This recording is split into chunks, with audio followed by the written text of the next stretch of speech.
The Archivist's legacy. Secrets unravel, lives collide. Tonight, you'll witness a truth hidden in plain sight. A revelation that changes everything. The city's incessant murmur was the constant rhythm of Viridian's existence, a subtle drone accompanying her solitary pursuits.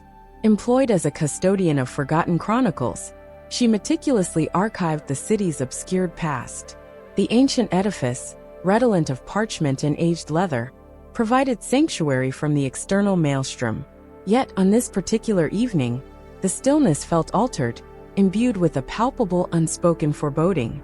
She chanced upon a misplaced dossier, a slim manila folder. The folder contained a singular, faded photograph and a handwritten script. The ink diminished yet decipherable.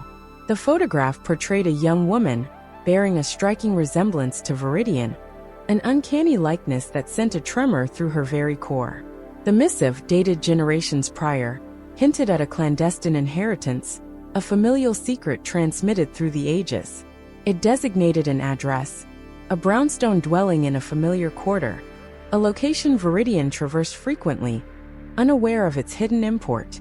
Propelled by an insatiable curiosity, Viridian determined to investigate the matter further.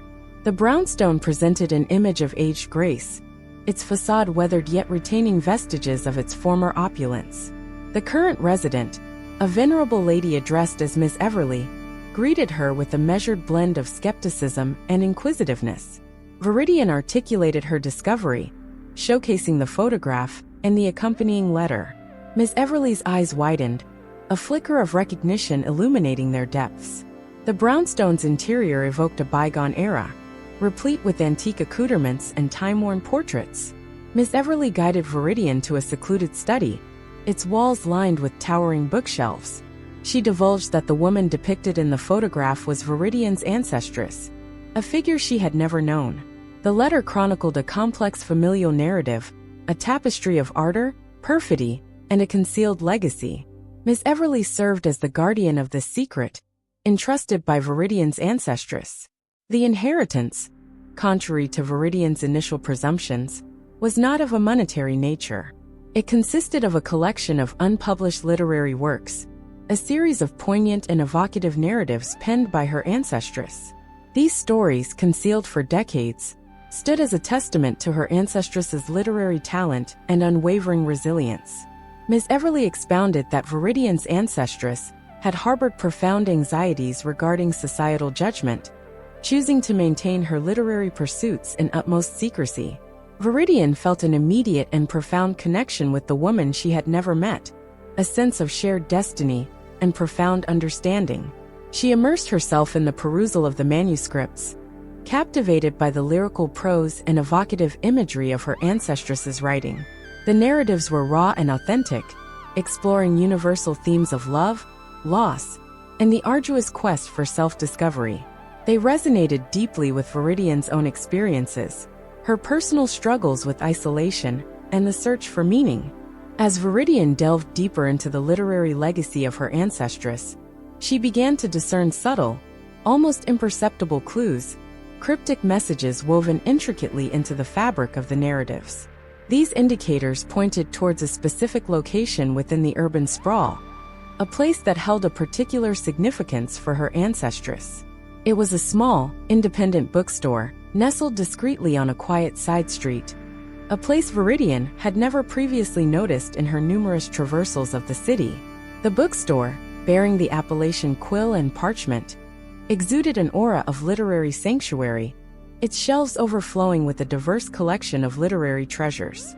The proprietor, a discerning and amiable gentleman named Mr. Silas, extended a warm welcome to Viridian.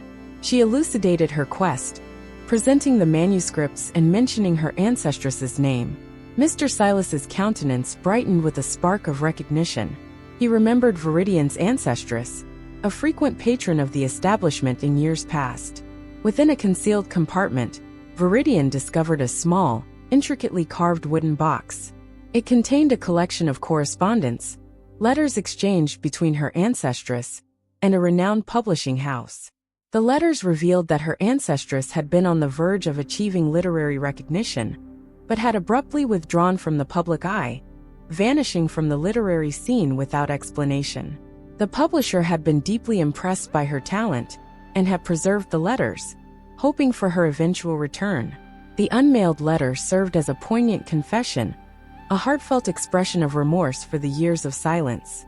Viridian's ancestress had been burdened by the fear of the potential impact of her stories on her family, apprehensive that they might expose too much of their private lives. She had made the difficult decision to prioritize their protection, sacrificing her own literary aspirations in the process. The letter was imbued with a profound sense of love and regret, a plea for understanding. Viridian made the resolute decision to honor her ancestress's legacy by pursuing the publication of her literary works. She contacted the publishing house mentioned in the letters, now under the stewardship of the original publisher's descendant. He was profoundly moved to hear from her, having grown up with the legend of the mysterious and gifted writer who had disappeared without a trace. He enthusiastically agreed to publish the manuscripts, recognizing their inherent literary merit and the captivating. The publication of her ancestress's stories achieved widespread critical acclaim and resonated deeply with readers.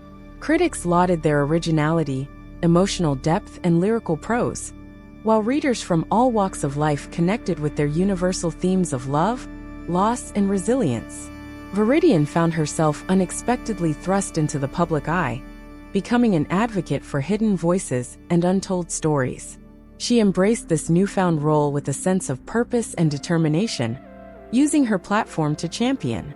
Viridian also reconnected with her estranged mother, sharing the unmailed letter and the truth about her grandmother's hidden life.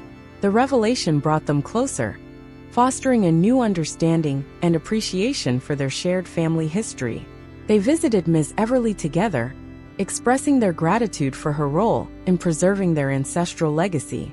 The bookstore, Quill and Parchment, became a regular sanctuary for Viridian, a place where she felt connected to her ancestress's spirit and to a community.